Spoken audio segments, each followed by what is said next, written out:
Toby, one of the finest engines I've ever met. Oh, sure, some of those newer engines look okay, but Toby, he's the one who really stands out. This is my story of how I first met Toby the Tram engine. These stories may sound familiar. Now, it didn't start out very special at first. The day just started out like any normal day. I was at Sweet Apple Acres just doing what I always do, buck apples. Apple Bloom was in the barn, helping out Big Mac with the chores, while Granny Smith was in the house. Just as I was kicking the last apples out of one tree, a mail pony came. It was a letter from Princess Celestia. Along with it, there was this strange-looking map. The letter said, "Dear Applejack, please follow this map to the one end of Equestria where there's a X. When you get there, the rest will take care of itself. Yours truly, Princess Celestia." I didn't know what was going on, so I told my family what happened. They agreed to let me go, since it was the princess's orders. But just don't stay away for too long. I promised, but I wasn't sure if that was going to happen. So I packed up my stuff, a couple of apple food, and headed toward the strange place where the map was, When I got to the place, I was pretty surprised. There were pink trees and blue bushes, and there was a doorway right in the middle of it all. I didn't know what was behind that door, so just out of curiosity I opened it. When I did, I was sucked through the doorway. Lots of colorful swirls flashed and flew all around me. I was getting so dizzy I thought I was losing my sight. Suddenly I landed with a thump on the grass. I landed in some kind of strange forest. I got the map out and it changed. The X was now on one part of the strange looking island. I wasn't sure where I was. Then I saw a blue dot that was connecting to the X. I don't know if this is a treasure hunt or what, I thought to myself, but I guess I'll follow where this goes. So I was guessing that blue dot had to be me.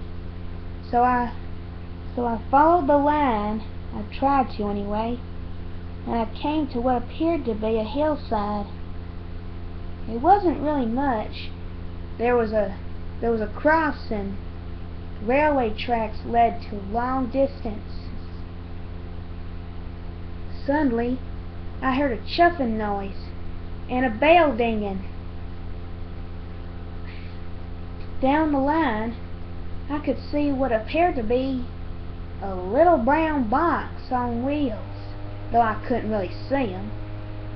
But as it got closer, I saw it wasn't a box at all.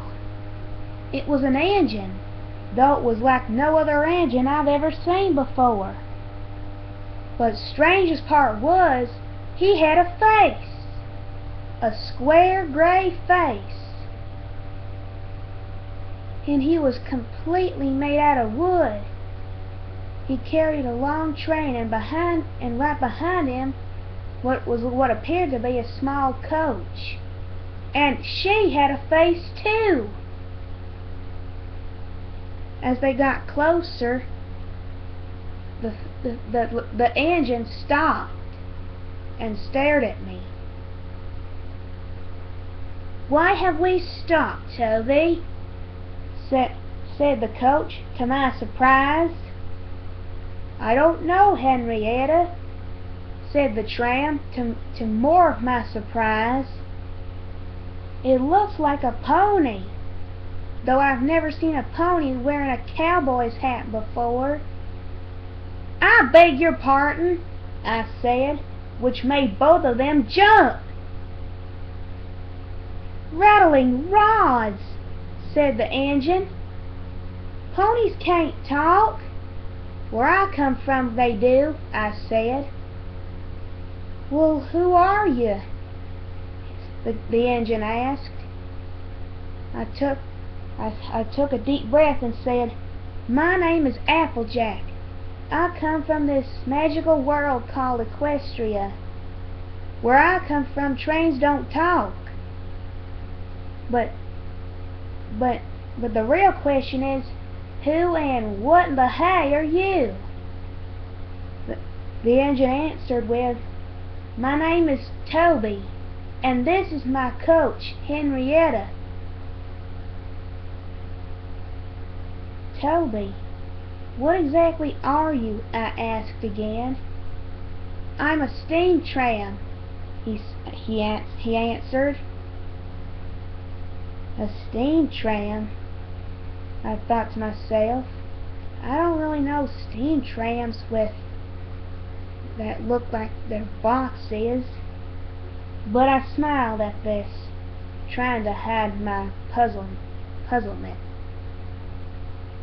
"Well, Applejack," said Toby, "how would you like to come with us to the station?" "Oh, sure thing," I said. As I rode on, I got into Henrietta. Well, I rode at the front of her anyway. And, well, we went off. While we were riding along, Toby told me about his job. His railway always takes goods and passengers where they need to be. The trains did pretty much the same things in Equestria. Only thing is, they don't have faces. I told Toby in turn that where I come from, I help raise an apple farm, Sweet Apple Acres. "That must be why you got your name," said Henrietta. "It is," I answered. Before long we came to a station. There were 4 people on the platform. There was a stout man, his wife, and 2 children. I didn't know this was Sir Topham Hatt, and neither did Toby. Look, grandfather," said one of the children. "It's an engine." "Well, what kind is it?" asked the other. "It's a steam tram," said the stout man. "Is it electric?" one of the children asked innocently. "Whoosh!" hissed Toby. I jumped up. "Shh!" said one of the children. Said the boy. "You offended him." "But steam trams are electric, aren't they?" said the girl. "Most of them are," said Sir Topham Hatt, or the stout man. "But this is a steam tram. Can we ride in it?" asked the children. "Sure," said the stout man, and he and the family got on board. All I could do was watch. Then the stout man noticed me. "You must be Applejack," he said. "Yes, I am," I said. "You arrived just in time. You'll be helping Toby with his new jobs, with his duties." My eyes widened at this. "Helping Toby? What are you talking about? Who told me I was supposed to do that?" He motioned for me to come closer to him, and he whispered in my ear that he was really Sir Topham Hatt, but just don't tell Toby yet. "All right then," I said, I tried hard to stay calm, but my heart was beating so fast I was sure Toby could hear it. But he didn't. But Toby still felt offended. "Electric indeed," he said. Now there, Toby," I said. "Don't be all huffy and puffy just because they called you electric. I don't think you're electric. In fact, you're not electric at all. I think you're a mighty fine steam tram." With that, Toby stopped feeling cross. "Thanks, Applejack," he said. "And I think you're the nicest pony I've ever met. For that matter, I think you're the nicest and only talking pony I've ever met." "Well," I said, "there's a lot of nice ponies in it where I come from." At the end of our trip, the stout man spoke to Toby. Sir Tom Mad spoke to Toby. "What's your name?" he asked. "Toby," he said. "Well, Toby, thank you for a splendid ride. We enjoyed it. And Applejack, keep up the good work with Toby. After a few days I will see to it that you and Toby can work together more." "Thank you, sir. That'd be swell," I said. And so every day after that, I came to see Toby. One day I even brought Apple Bloom to see him. She was rather surprised. I only brought Apple Bloom to visit for a few days, though. Sometimes Toby would ask me questions about equestria, and I would answer the best way I could. Sir Top Mat and his family came riding on some days, sometimes with the guard, sometimes in empty cars, and on the last day they rode in the cab. When we were pretty sad when the family had to go, but Sir Tom Hat whispered in my ear that I'd be seeing him more often. I hoped he was right. And they promised they'd come back and visit real soon. One day I came to see Toby after a few months. Well, I've been seeing him during that time too. When I came to his shed, he wasn't looking very happy. "What's wrong, Toby?" I asked. Toby let out a big sigh.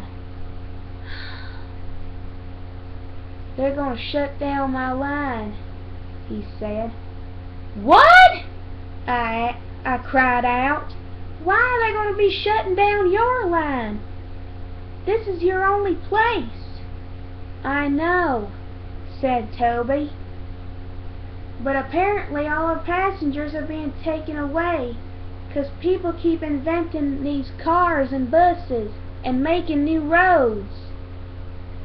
I knew that nowadays cars and roads were starting to become more and more used, while trains were starting to become obsolete. So I remember that time the Flim Flam brothers tried to take away all our customers with that cider stuff. I knew just how Toby felt. I understand, Toby. One time I nearly lost my apple farm. I wish there was something we could do to save your line." "Me too, Applejack," said Toby. "But sometimes things like this have to happen." "You mean you're accepting this?" I asked. "Yes. Today's gonna be my last day." "Oh, Toby, I'm so sorry." I knew what this meant. If I couldn't work with Toby, I wouldn't be seeing him anymore. I was pretty sad. So earlier that day I decided to go with Toby. They were going to hold a festival for Toby's last day on his line. Although the people all got on Henrietta, and we went for a last stroll on Toby's line. This time I didn't ride with him. I just trotted alongside. Although the people treated it like it was some sort of special celebration, deep down inside, me, Toby, and his fireman and his driver knew it wasn't. The sadness returned to the others when we finally got back to the station. Everyone said their goodbyes, and Toby and Henrietta left the station for the very last time. Later that evening I came to see Toby. "Nobody wants me," he said. This made me the saddest of all. I tried so hard to keep back my tears. I took off my hat. "I'm awful sorry, Toby," I said. "I wish there was a way to fix all this." Then I realized the sun was setting. Well, I'd best be getting back to the barn. And without another word, I turned away and walked off. I could only imagine how sad Toby looked. When I got back to Sweet Apple Acres, I didn't speak to anybody. I just went up to my room, slammed the door shut, and fell asleep. The next morning, Apple Bloom came bursting into my room. "Wake up, Applejack," she said. "Here's a letter from Princess Celestia." I opened the letter. It said, "Dear Applejack, I understand you're sad about Toby, but you won't have to be sad anymore. Thomas just recently had a problem with a hot-headed policeman, so now Sir Tom had brought Toby to Sodor to work on his railway, and he wants you to continue working with Toby. You won't have to be sad no more, or anymore, as she put it. Yours truly. So today you're come back to Sodor today. Toby will be pleasantly surprised to see you. Yours truly, Princess Celestia." I was so happy I jumped up and down on my bed with happiness. I grabbed my hat, ate a few apple fritters, and ran out the door towards that strange doorway. When I got back to Sodor, I couldn't contain my excitement at all. I just kept on running until I saw Toby, and he saw me. We were very happy. "I'm glad to see you, Applejack," he said. "I'm glad to see you too, Toby. I'm glad you're going to be working harder than ever before." "Indeed," said Toby. "And you'll still be working with me." I smiled. There was nothing I wasn't going to do for Toby. And every day I've been coming to Sodor to help out Toby. We even came to this apple orchard, and I showed everyone how I could kick those apples right off their limbs. They were mighty surprised. I told them all, "Oh, it just runs in the family." And boy, it does. We were still friends from way on then, even to the Christmas holidays. And speaking of which, Toby took me one day to see an old lady named Miss Kindly. Her name made her sound like she was very nice, which she was. Toby told me Sir Topham Hatt wants us to give her some presents. She just saved Thomas from a landslide ahead of the line. "Well, that's mighty fine," I said. "But I never believe I've met Thomas. I'll take you to meet him," said Toby. So he did. And ironically enough, Twilight was with him. So it went on. Twilight introduced me to Thomas, and in turn, Toby introduced me to Applejack. And, Toby introduced me to Thomas. Sorry about that, I wasn't thinking. And Sir Tom Hack gave her tickets to go to the seaside because she was mighty sick. But that all changed. When she got there, she recovered from her strange illness. I can't really remember what it was. And me and Toby have been the best of friends. Well, that's my story of how I first met Toby the Tram Engine. To this very day, Toby and I still do some of the good old-fashioned work. And for those who are wondering why I like Toby so much, here's the answer. I like his old-fashioned looks and his old-fashioned attitude. And I like Henrietta, but she can be a little, but I like her all the same. Well, this is Applejack saying, goodbye, YouTubers.